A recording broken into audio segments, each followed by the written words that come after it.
Section 4 is titled Information Technology and the World of E-Commerce. E-commerce is the marketing, buying, selling, and servicing of products over a network, and it's usually the internet. And we have two major types of e-commerce, which are business-to-consumer e-commerce and business-to-business e-commerce.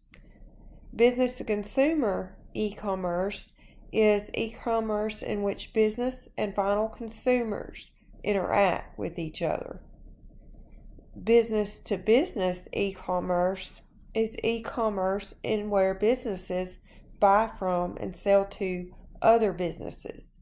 Other forms include consumer-to-consumer e-commerce, in which consumers buy from and sell to other consumers, and business-to-government. This is e-commerce in which businesses sell information, goods, and services to government agencies. Firms have been able to develop strong relationships with customers by using Web 2.0. These are websites that incorporate interactive and collaborative features to create a richer, more interesting, and more useful experience for their users. And your textbook discusses some examples of this. And Facebook would be an example of Web 2.0 because it depends on users to come in and post comments or content. Another one that it mentions is Twitter. It also mentions Wikipedia because it allows users to comment on and contribute to articles that Wikipedia have. So those are just some examples. The Web 2.0 techniques are what they're used to encourage collaboration among customers and also to help employees work together more efficiently. The use of Web 2.0 technologies within organizations is called Enterprise 2.0.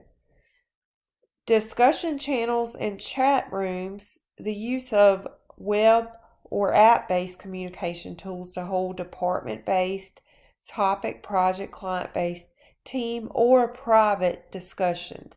An example of this discussion channels would be Slack. That's one of those. I think I would include GroupMe here because you can kind of collaborate there. It's an app. So those are just two examples. Let me look and see what the book, Microsoft Teams, Google Chat, all those are examples of discussion channels that can be used. Digital advertising, marketing strategy that includes advertising on websites, podcasts, social media, and digital apps. Because of their large target markets, many business-to-consumer companies use digital advertising as an important part of their marketing strategy. Some of the approaches used in digital advertising include using a search engine optimization in response to paid and organic internet searches.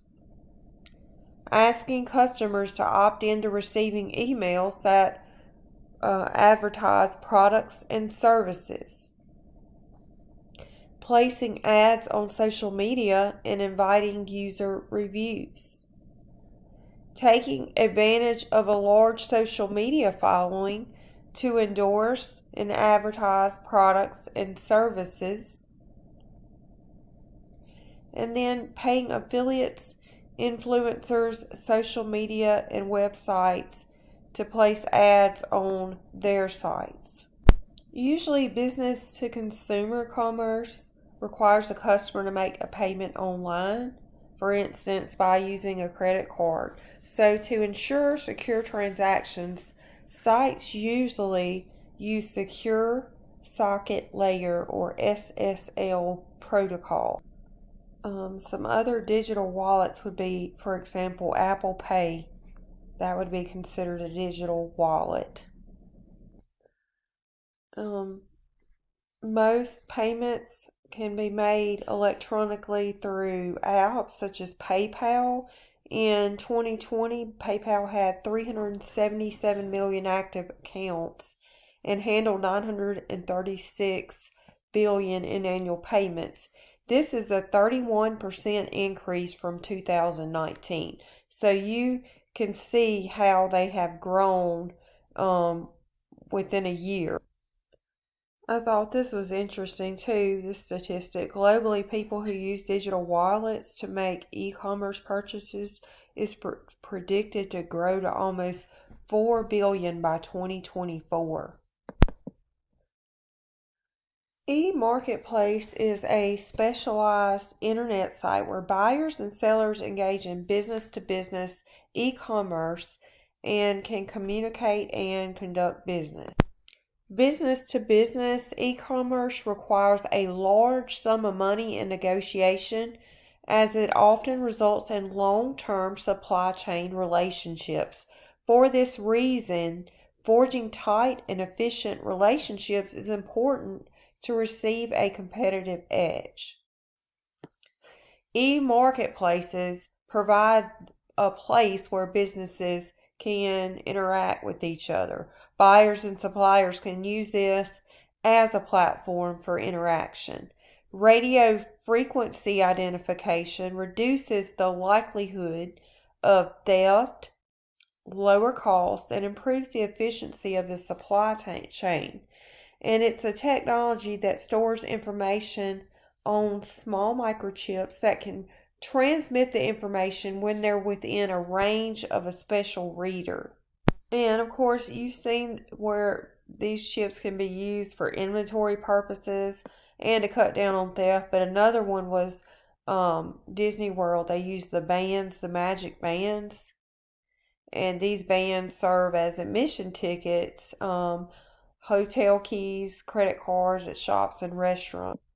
And one of the benefits for Disney is they can see where it's busy, what parks are busy, and what rides, so they can make sure that those places are adequately staffed. I wanted to end this section with Exhibit 16.4, so I'm kind of rewinding a little bit back to the beginning of the presentation. But I want you to look at this and see the key differences between business to consumer and business to business, and kind of compare those. So look over this exhibit to give you a better understanding of the differences, and let me know if you have any questions.